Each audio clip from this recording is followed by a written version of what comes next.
Mahagut, Carlock. This bill has a lot of shortcomings and it's disappointing in many ways. The new system of allowing those returning to work from job seekers or one-parent family payment to hold on to a qualified child increases for 12 months will make a difference to those it applies to. The main purpose of this bill is to provide for the back-to-work family dividend announced in Budget 2015. This scheme will allow some people who cease claiming job seekers allowance or one-parent family payment by moving into employment or increasing their hours of employment from the 5th of January 2015 to hang on to their qualified child increases. That is $29.80 per child for up to 4 children for the first 12 months and half that for a further 12 months.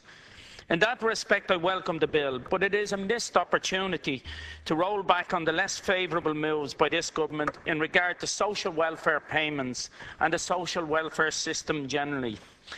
This bill will affect all too few people because we still have a lack of good jobs, regardless of what the government would lead us to believe. The jobs which a person leaving unemployment can obtain today are generally low paid, insecure and precarious. The maintenance of certain social welfare payments is all the more needed because if a worker was to take one of these positions without them, they would be disadvantaged by taking up the jobs. They would be disadvantaged, not as some Thatcherite voices, including the Dánaiste, might claim, because they are lazy and they want to not work and just live on the meagre pittance of social welfare payments.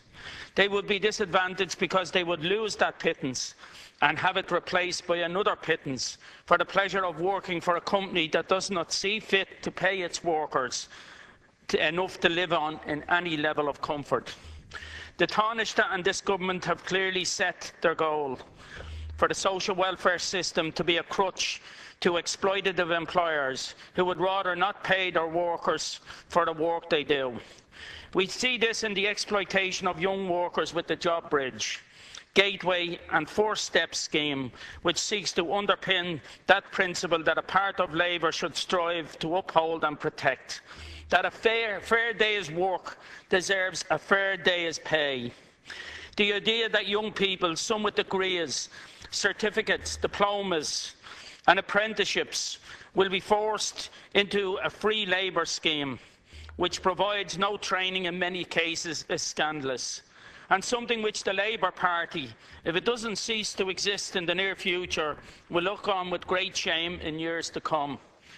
There are people being threatened with a cut to their entitlements if they do not take up a role, a trainee chip cutter, juicier or labourer. The Jobs Bridge site is full of ads for recruitment companies. The irony seems to be lost on them. It wouldn't be lost on the intern getting €50 on top of their dole to work, getting other people paying jobs. These businesses which exploit this are an insult to the people who run their company and pay their workers for work done. What is equally shocking are the ads for highly specialised workers who have worked hard and trained already for their qualifications.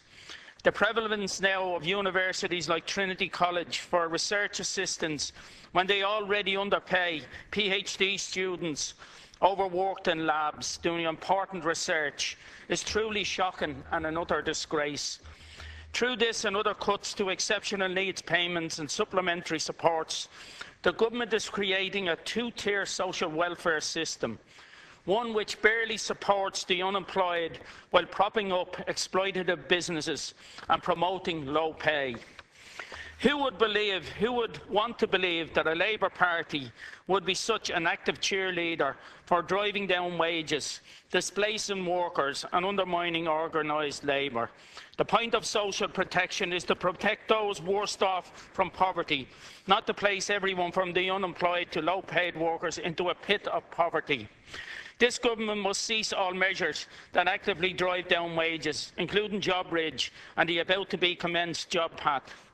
The dividend in this bill is welcome, but it doesn't come close to compensation for the myriad of cuts already made to the supports loan parents depend on. This July we will have another one when the cut-off age for the one-parent family payments scheme is further lowered to 7 years, with significant and consequential loss of weekly income from lone parents who are in work or on low incomes. I must also oppose strongly Section 3 of the bill concerning eligibility for carers allowance benefit and the respite care grant.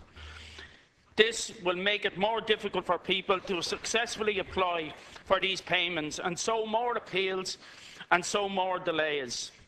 We already have people waiting up for up to a year for an appeal.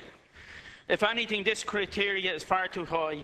It is another disgrace that we are paying $5,000 a month in some cases to private homes like the one owned by the Minister for Children, but the state seems to be doing everything it can to deny €800 a month for a carer to look after their loved ones in their home. Thank you. Thank you.